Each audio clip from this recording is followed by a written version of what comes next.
देश की सियासत में बड़ा बदलाव, शिक्षा मंत्रालय में नई एंट्री और सबसे बड़ा सवाल, कितने पढ़े लिखे हैं देश के नए शिक्षा मंत्री, क्या है उनकी डिग्री, क्या है उनका बैकग्राउंड और क्या बदल सकता है देश की शिक्षा व्यवस्था में।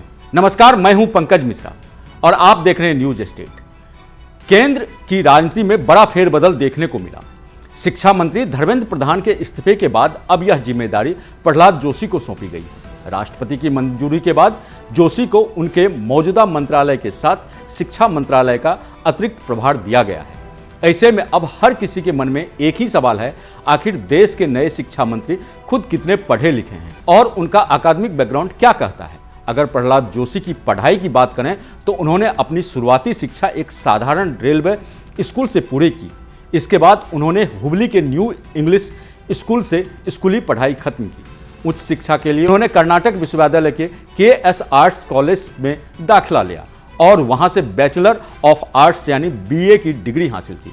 यानी देश के नए शिक्षा मंत्री ग्रेजुएट हैं। उनकी पढ़ाई कला वर्ग से हुई है। पढ़ाई पूरी करने के बाद उन्होंने नौकरी या पेशेवर किसी करियर की जगह सामाजिक और राजनीतिक जीवन का रास्ता चुना। प्रहलाद जोशी का जीवन सफर भी काफी दिलचस्प रहा है। साधारण परिवार में जन्मे जोशी बचपन से ही समाज के मुद्दे को करीब से देखा। उनके पिता रेलवे में काम करते थे और परिवार का माहौल सादा था। यही वजह है कि छात्र जीवन से ही उनमें समाज सेवा की भावना विकसित हुई। धीरे धीरे उन्होंने सामाजिक कार्यों में सक्रियता बढ़ाई और फिर एक छोटे स्तर का व्यवसाय भी शुरू किया। लेकिन असली पहचान उन्हें राजनीति में आने के बाद मिली। युवावस्था में ही वह राष्ट्रीय स्वयंसेवक संघ से जुड़े और फिर भारतीय जनता पार्टी के साथ सक्रिय हो गए। जमीनी स्तर पर काम करते हुए उन्होंने संगठन में अपनी मजबूत पकड़ बनाई। 1990 के दशक में हुबली के ईदगाह मैदान आंदोलन और कश्मीर बचाओ अभियान में उनकी भूमिका ने उन्हें पहचान दिलाई। इसके बाद संगठन में उन्हें लगातार जिम्मेदारियां मिलती गई और वह जिला अध्यक्ष से लेकर प्रदेश अध्यक्ष तक बने। अगर उनके राजनीतिक करियर पर नजर डालें तो यह करीब 3 दशक लंबा और स्थिर रहा है। साल 2004 में वह पहली बार धारवाड़ से लोकसभा सांसद चुने गए और उसके बाद लगातार 5 बार जीतकर सांसद पहुंचे। यह अपने आप में उनकी राजनीतिक पकड़ और जनाधार को दिखाता है। साल 2019 में उन्हें संसदीय कार्य, कोयला और खनन जैसे अहम मंत्रालयों की जिम्मेदारी दी गई।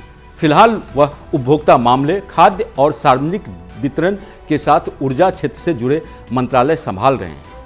अब शिक्षा मंत्रालय का अतिरिक्त प्रभार मिलने के बाद उनकी जिम्मेदारी और भी बढ़ गई है। ऐसे में यह देखना दिलचस्प होगा कि एक कला स्नातक और जमीनी राजनीति से निकला नेता देश की शिक्षा व्यवस्था में किस तरह से बदलाव ला पाता है, खासकर ऐसे समय में जब शिक्षा व्यवस्था पहले से ही कई चुनौतियों का सामना कर रही है, जैसे पेपर लीक, गुणवत्ता और रोजगार से जुड़ी चिंताएं। तो कुल मिलाकर साधारण पृष्ठभूमि से निकलकर देश के शिक्षा मंत्री बनने तक का सफर प्रहलाद जोशी के लिए आसान नहीं रहा। लेकिन अब असली परीक्षा उनके सामने है, देश की शिक्षा व्यवस्था को मजबूत बनाने की। आपकी क्या राय है? प्रहलाद जोशी इस नई जिम्मेदारी पर खरे उतर पाएंगे? हमें जरूर बताएं। देखते रहें न्यूज स्टेट।